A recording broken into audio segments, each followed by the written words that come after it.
I rise today to share a letter with you written by constituents of mine, Kyle and Jennifer Christensen. Kyle is a family physician and Jen is a registered nurse, and they both practice at the Unity Point Health LGBTQ Clinic, Prairie Parkway in Cedar Falls. Dear members of the Iowa Senate, drafting a letter to be read to elected individuals whom we expect to represent all Iowans is challenging. Right now, a bill has been proposed that clearly brings out the dark passenger of our human nature, the fear of the unknown. House File 2416. How do we create a space, an opening in one's heart and mind to allow a fuller understanding of what it means to be transgender? How do we get you to pause, to understand the fear and pain that accompanies many transgender individuals' coming out stories? To open your heart to the exogenous shame weighing down so many of our transgender youth in our nation? Do you believe all life matters? If so, do not allow this bill to pass. HF 2416 will cause death. It will potentially push those young people, transgender feminine individuals, to take their life. May we ask, what has athletics meant to you personally? Did you participate in school sports? Were you the best of the best or somewhere in the middle? Did you come in last?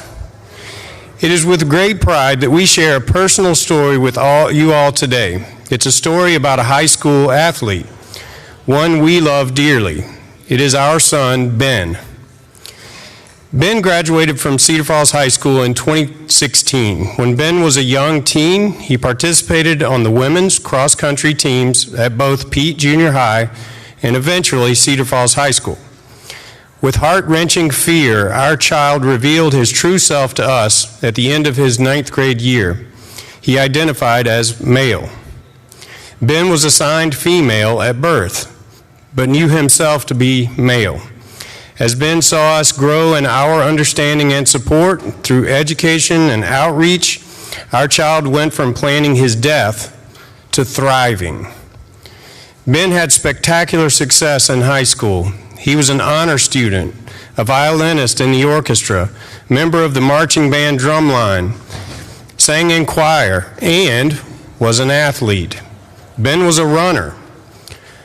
On August 7th, 2016, Courtney Crowder, a Des Moines Register journalist, featured Ben in a piece entitled Transgender Iowans, in which Ben was labeled the first out transgender athlete in the state.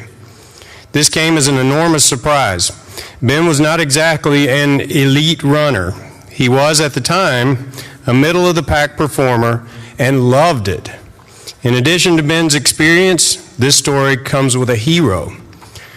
The men's cross-country coach at Cedar Falls High School, now the school's athletic director, Coach Troy Becker, approached us at our son's 11th grade fall conferences and said, "I know that Ben ran on the cross-country women's team in the past, but would he want to come and run for me on the men's team?"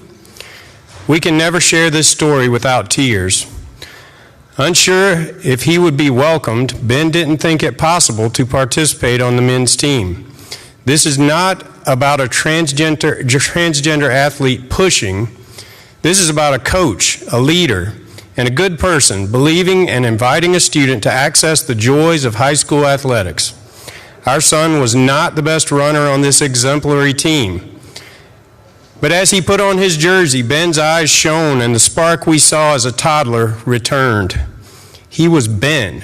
He was seen by a trusted leader. Coach Troy Becker is one of our family's heroes. Transgender individuals have as much of a right to participate in sports as their cisgender classmates. It is unconstitutional to do otherwise. Denying this is outright discrimination. It denies community and school pride.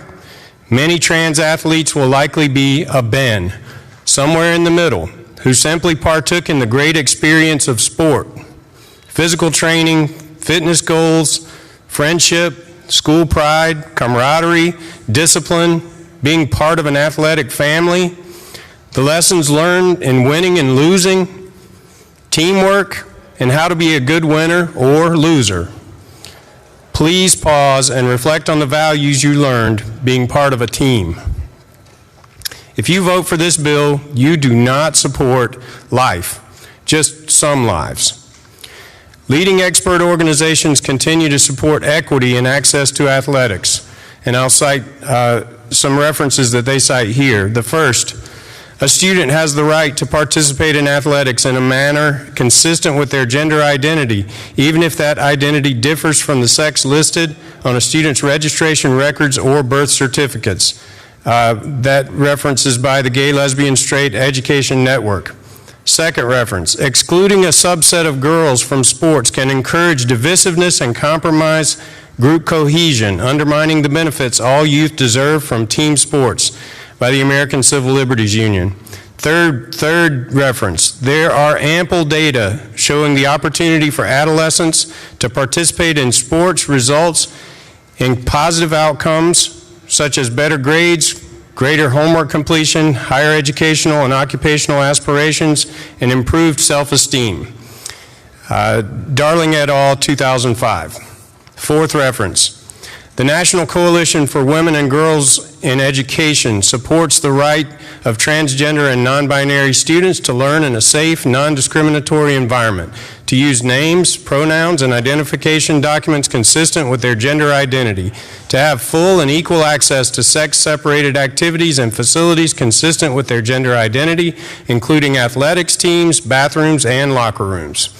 By the National Coalition for Women and Girls in Education, which includes the American Association of University Women, Girls Inc., National Women's Law Center, the Women's Sports Foundation, and the YWCA of the USA. All decisions require a balance of their pros and cons, of the risks versus the benefits. This decision is no different. At its core, this decision distills down to two choices. One, abdicating your duty to protect Iowans by acquiescence to the American Legislative Exchange Council's outside influence, or two, purposefully and courageously protect the most vulnerable of Iowans. Please vote no on House File 2416. Thank you for your time. Sincerely, Dr. Kyle and Jennifer Christensen, Unity Point Health, LGBTQ clinic physician and registered nurse, Prairie Parkway, Cedar Falls. Colleagues, please vote no on House File 2416. Thank you, Mr. President.